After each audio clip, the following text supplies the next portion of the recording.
حشمت الله شهیدي د افغانستان کرکټ ملي لوبډلې ځوان لوبغاړی دی چې په یو ورځنۍ لوبې کې خورا ښې لوبې نندارې ته وړاندې کړي دي. 25 کلن شهیدي د 1994 میلادي کال د نومبر میاشتې پر 13مه نیټه د افغانستان په لوګر ولایت کې زیږېدلی دی. حشمت چپلاسي ټاپ آرډر توپوهونکی دی.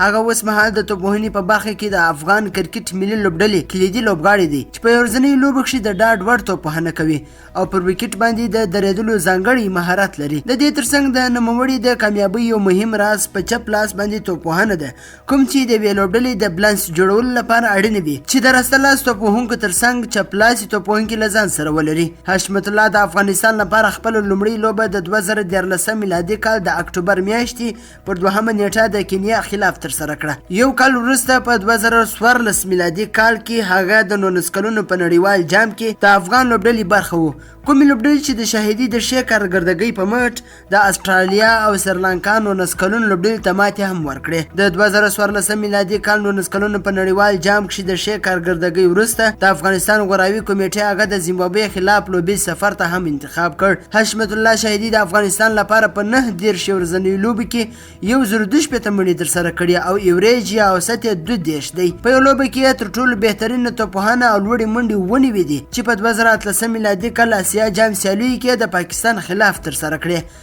شهیدي د ماله په یو ورځنۍ لوبې کې 9 نیمه سلیزې لري او کومه سلیزه په خپل نوم نه ده ثبت کړې. حشمت په 3 ټیسټ سیالیو کې 138 منډې، په 18 فرست کلاس لوبې کې 1240 منډې او په 49 لیست ای لوبې کې 1350 منډې لري. پوهیږو حشمت تر ډیره په وکټ د درېدلو ملګرتیا جوړولو مهارت او دنده لري او د دې ترڅنګ د افغانستان لپاره به د اهمیت ځکه زیات وسی چې نوموړی ټاپ آرډر توپوهونکی دی او کله یې شولو بیږي نور راتلونکو توپوهونکو ته به هم د ښو لوبو کولو لاره پرانیزي.